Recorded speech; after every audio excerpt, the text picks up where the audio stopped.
नमस्कार मित्रों, मैं ममता वाजपेयी भोपाल से। मेरे चैनल पर आपका स्वागत है और आज मैं फिर आपसे कुछ चर्चा करना चाहती हूँ। जैसा कि चारों तरफ हाहाकार मचा है कोविड का, तो उस कोविड ने हमारे घर में भी दस्तक दी है और इस बात को लगभग 10-12 दिन हो चुके हैं। हम दोनों ही पॉजिटिव हैं और अपने घर में ही रहकर हमारा इलाज चल रहा है और अच्छी बात यह है कि हम रिकवरी की तरफ हैं। बहुत दिनों से सोच रही थी कि आपसे साझा करूं। इन दिनों हालांकि मैं लगातार वीडियो भी डाल रही थी और वो इस तरह डाल पा रही थी कि जो मेरे पुराने रिकॉर्डेड रखे थे, मेरी आदत है मैं 5-6 वीडियो रिकॉर्ड करके रखती हूँ, तो कुछ तो वो पुराने रिकॉर्डेड थे और कुछ मेरी पुरानी रिकॉर्डिंग्स को मैंने नए ढंग से वॉइस ओवर करके मैंने डाला। और आप लोगों ने नोटिस भी किया, किसी एक कमेंट में किसी ने मुझे लिखा था कि आपकी आवाज़ से लग रहा है कि आपकी तबीयत ठीक नहीं है। तो सबसे पहले तो मैं थोड़ा अपना अनुभव बता देती हूँ कोरोना का, फिर गार्डनिंग की भी बात करेंगे थोड़ी। कि शुरू के कुछ दिन तो 2-3 दिन तो हल्का फीवर आया, तेज जुकाम हुआ, सिर दर्द हुआ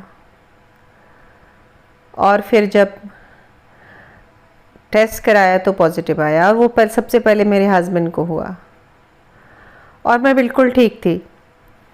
मुझे लगा मुझे नहीं होगा, मैंने अलग अलग कमरे में हम हो गए थे, लेकिन ऐसा हुआ नहीं। उनका जब 6-7 दिन हुए उसके बाद मुझे भी सेम वही हुआ और मैंने जब टेस्ट कराया तो मेरा नेगेटिव आया, लेकिन नेगेटिव होने के बावजूद भी मुझे लक्षण पूरे थे और फिर हमने दोनों ने ही दवाई ली। घर पर रहकर ही फ़ोन पर इलाज होता रहा और सब कुछ ठीक रहा। तो ये एक दौर था जो लगभग गुजर गया। अब तो हम अंतिम चरण में हैं। अभी नेगेटिव हुए हैं या नहीं हुए हैं ये टेस्ट मेरे हस्बैंड ने नहीं कराया है।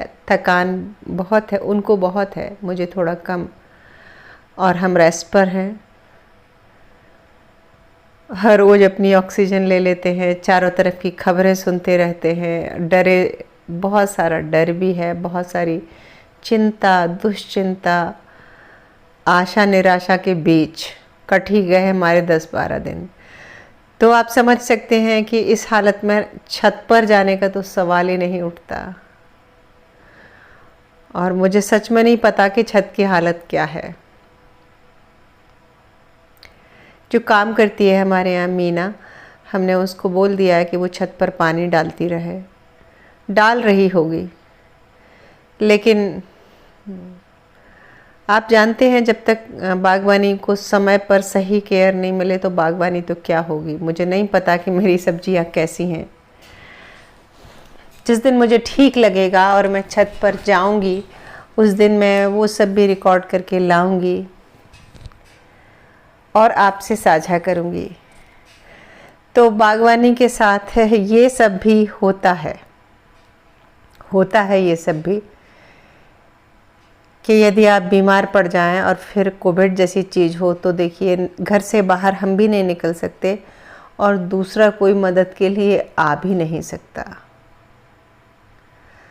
भोपाल में हालात बहुत ख़राब हैं और इतने ख़राब हालात में जब हम बीमार हुए तो डर तो बहुत लग रहा था, क्योंकि हॉस्पिटल्स में ऑक्सीजन ख़त्म है और बाकी तो आप सब न्यूज़ में सुन ही रहे हैं।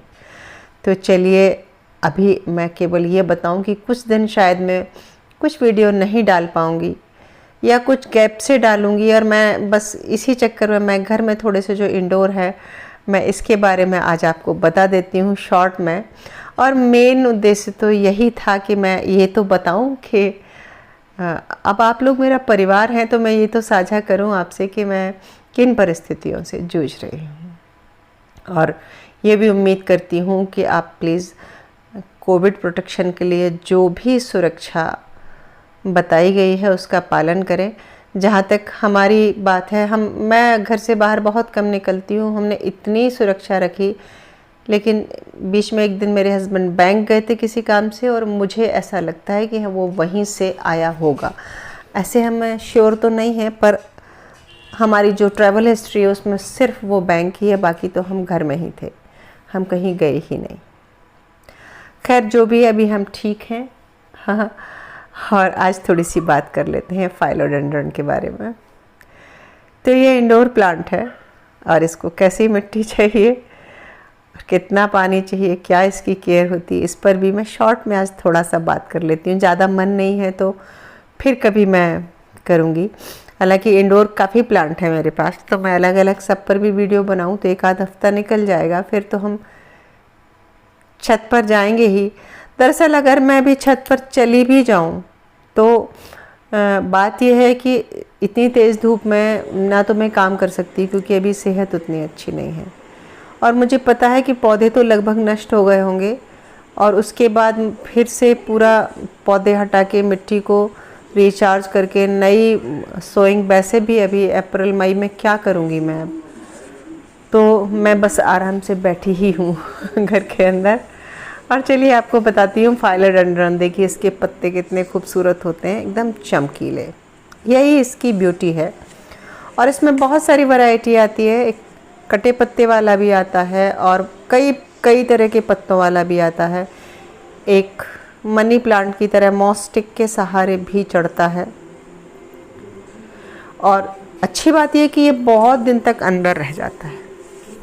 इसको डायरेक्ट सनलाइट चाहिए ही नहीं, खिड़की से छन के जो इनडायरेक्ट सनलाइट आती है वो इसके लिए सफिशिएंट है, और उसमें ये बहुत खुश रहता है। गलती से अगर डायरेक्ट सनलाइट में रख दें तो इसके पत्ते बर्न होने लगते हैं और इसकी सेहत पूरी तरह ख़राब हो जाती है, चमक तो बिल्कुल चली ही जाती है। अब इसकी मिट्टी की बात करें तो मैं ये कोशिश करती हूँ कि जो भी इंडोर प्लांट है उनकी मिट्टी में थोड़ा कोकोपीट मिला दूँ। कोकोपीट क्या मॉइस्चर को होल्ड करके रखता है, और घर में जब इनको रखते हैं अंदर तो पंखा चलता है, और लगातार पंखे की हवा मिलने से ये ऊपर की लेयर बहुत ड्राई हो जाती है। तो मैं कोशिश करती हूँ कि इसमें थोड़ी कोकोपीट मिला दूँ। वर्मी कंपोस्ट है, कोकोपीट इसमें 20% होगी, बाकी 30% वर्मी कंपोस्ट है और गार्डन सॉइल। ये है, ये मेरा मिक्सचर हमेशा रहता है। और बाकी बाहर छत के उसमें मैं कोकोपीट कभी नहीं मिलाती, इसमें मैंने कोकोपीट मिलाया है। सनलाइट पोजीशन मैंने बताई और मिट्टी मैंने बताई। अब मैं बताती हूँ वाटरिंग। तो इसको पानी तभी देना है जब पूरा सूख जाए, टच करके देख लें। और ये दूसरा भी है मेरा फाइलोडेंड्रन, देखिए तो ये मॉस स्टिक के सहारे लगा है। तो अगर जिसमें मॉस स्टिक लगी है तो उसकी आप स्टिक भी गीली करेंगे तो और अच्छी ग्रोथ होगी। इसमें जो पहली पत्ती निकलती है पिंक कलर की रहती है, बाद में धीरे धीरे उसका कलर चेंज हो जाता है, बहुत सुंदर लगता है ये भी। खाद वगैरह मैं इसमें बीच में कुछ नहीं देती, बस 2-4 महीने में कभी एक मुट्ठी वर्मी कंपोस्ट डाल देती हूँ, वही इसकी केयर है। ये बहुत स्लो ग्रोइंग प्लांट है, तो आप जल्दबाजी न करें। ये बड़े धीरे धीरे धीरे साल भर में बढ़ता है, और बीच में से ये तो डंडी वाला है तो इसकी तो ये स्टिक पकड़ लेगी, मॉस स्टिक को पकड़ लेगी तो ग्रोथ थोड़ी तेज़ भी हो सकती है। और वो पहले वाला तो जो है बताया जो मैंने, वो तो बुश जैसा बनता है, लेकिन उसके पत्तों में बहुत चमक रहती है। तो उम्मीद है कि वीडियो अच्छा लगा होगा। अच्छा लगा हो तो लाइक करें, शेयर करें, सब्सक्राइब तो प्लीज़ मुझे कर ही लें। अब मिलते हैं अगले वीडियो में। कब मिल पाएंगे मुझे नहीं पता, जब मेरे पास कुछ मटेरियल होगा वीडियो बनाने के लिए तभी मैं आपसे मिल पाऊँगी। और एक बार फिर कहूँगी, प्लीज़ आप लोग अपना ध्यान रखिए। मैं तो इससे उबर आई हूँ, और ऊपर वाले का बहुत बहुत शुक्रिया, धन्यवाद, लाख लाख धन्यवाद कि हम घर में ही क्वारंटीन रखे। हालांकि हमारी दवाई अब प्रॉपर चली, इंजेक्शन वगैरह भी लगे, सब कुछ हुआ, पर अंत भला तो सब भला। मेरे हस्बैंड को तो आज 10-12 दिन हो गए हैं, मुझे अभी 7वां दिन है जहाँ तक, पर मैं बेटर महसूस कर रही हूँ, तभी तो मैं आपसे बात कर पा रही हूँ। तो चलते मिलते हैं अगले वीडियो में। नमस्कार।